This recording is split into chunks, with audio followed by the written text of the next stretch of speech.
salah satu surat yang ketika dibacakan oleh Ammar bin Yasir membuat ayah dan ibunya masuk Islam, yaitu surat Ad-Duha.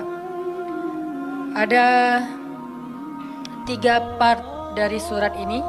Part pertamanya intinya adalah ma wadda'aka rabbuka wa ma qala. Di situ Allah seolah-olah ngasih tahu ke kita supaya kita jangan berputus asa, supaya kita jangan merasa kesepian, supaya kita jangan patah semangat, supaya kita jangan pesimis, supaya kita jangan pundung. Kenapa?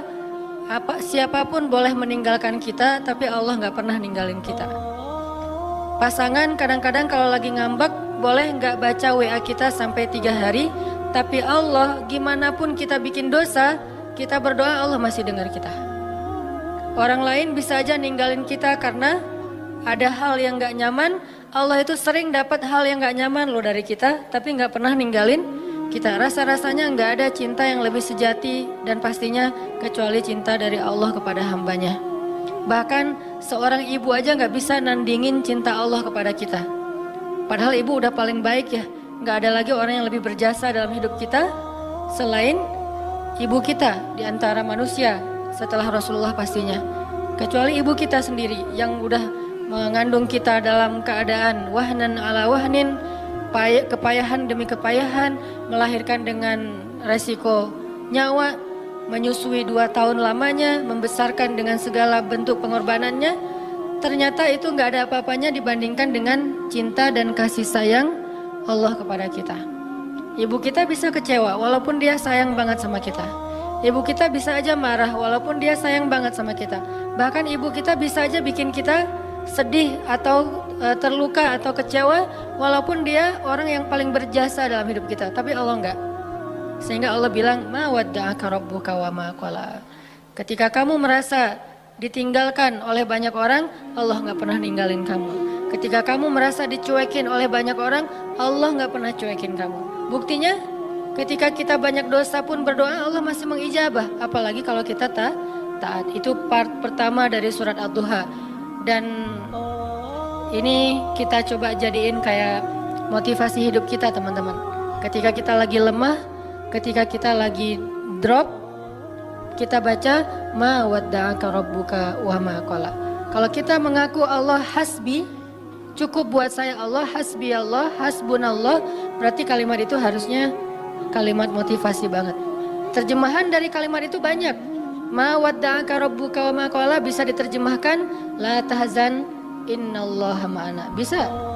Ma wadda'aka rabbuka wa ma qala bisa diterjemahkan dengan kalimat fa inna ma'al usri yusra.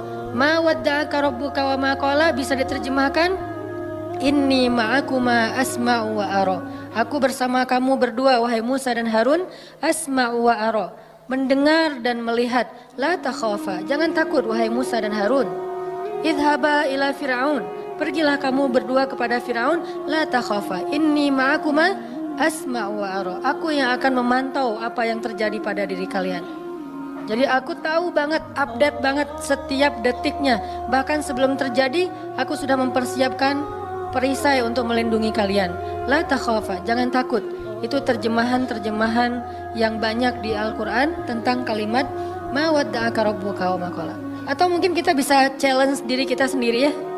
Ketika kita tilawah Al-Quran secara acak, cari ayat terjemahan atau bahasa lain dari ma wadda'aka rabbuka wa ma qala. Coba cari di Al-Baqarah, cari di Ali Imran, itu banyak banget kalimat ma wadda'aka rabbuka wa ma qala.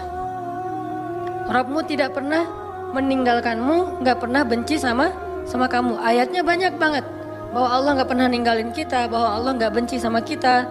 Salah satunya mungkin kalau Allah nggak benci sama kita tuh, misalnya ayat fa'in yuridullahu bikumul yusra wala yuridu bikumul usr. Sehingga siapa yang berpikir syariat itu kayak beban, seolah-olah Allah kayak nggak rela gitu ngelihat kita nyaman, kok dikasih syariat, dikasih beban, dikasih tugas, dikasih batasan. Enggak, itu salah paham. Allah ngasih syariat bukan untuk ngebebanin kita, Bukan karena Allah iseng sama kita, bukan karena Allah benci sama kita, tapi karena Allah pengen memudahkan hidup kita justru dengan syariat. Syariat itu bukan mempersulit hidup kita. Kalau sebuah negara meninggalkan syariat karena takut sulit kehidupan negara itu, justru kita terjebak dalam wasawis syaitan. Mulailah kita dengan hiruk pikuk, dengan kekacauan gara-gara meninggalkan syariat. Kalau sebuah bangsa, masyarakat, keluarga, pribadi pengen hidupnya lebih mudah, atii'u Allah wa atii'ur Rasul. Coba ikutin cara Allah, pasti akan jadi mudah. Memang di awalnya kelihatan agak-agak challenging nih, tapi begitu kita jalanin, yusrun, mudah, semuanya mudah. Siapa yang taat sama Allah, Allah kasih jalan keluar. Ini jalan keluarnya.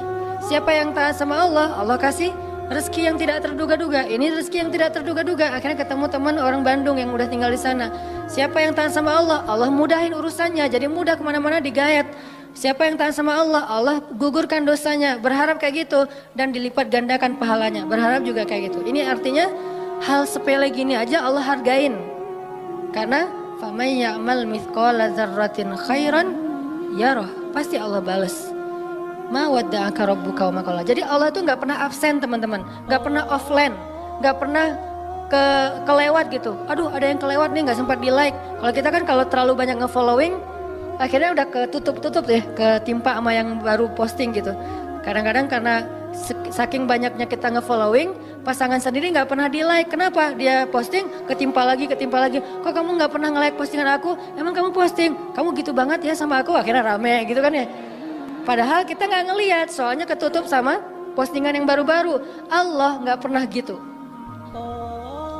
Allah nge-following semua hambanya, bahkan lebih dekat daripada urat lehernya. Wa huwa ma'akum aina ma kuntum. Bersama dengan kalian, membersamai kalian dimanapun kalian berada. Tapi ketika kita post adegan-adegan kehidupan kita, nggak pernah ada yang ketimpa dan kelewat sama Allah untuk di like, untuk di komen, untuk di repost. Bahkan Umar di repost oleh Allah di Al-Quran kata-katanya. Ini artinya Allah la ta'khudhuhu sinatun wala naum kulla yaumin huwa fi sya'an ma wadda'aka rabbuka wa ma qala. Ini jadi penyemangat teman-teman. Gak usah khawatir untuk taat. Kita bikin dosa aja Allah masih maafin kita. Apalagi taat, Allah pasti akan menghargai kita.